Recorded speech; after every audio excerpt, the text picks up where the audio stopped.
Carly send you to find me? Nope. Oh, so you don't know we had a little argument. She told me about your little argument. I just said she didn't tell me to come find you.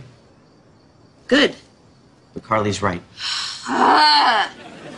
Groan all you want. I don't care what your stupid Pear Pad app says about me being in love. I'm not into Brad like that. Lately, every time I tell you that Brad and I are doing something together, you want to come hang with us. And that means I'm in love with him? Well, you hate me. Never said I hate you. Yeah, you have. Like 900 times. I still have the birthday card you gave me that says, "Happy birthday, I hate you." Hate Sam.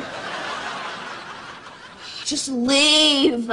Fine, I'll leave. Bye. But before I go... That's it. Get out of here before I do a double fist dance on your face. You can threaten your double fist face dancing all you want. But Carly's still right.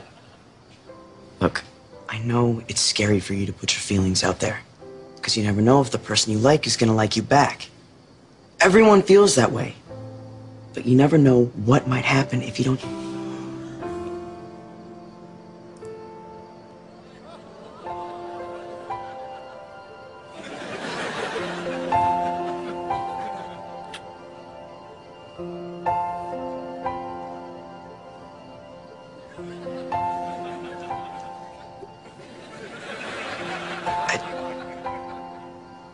Sorry.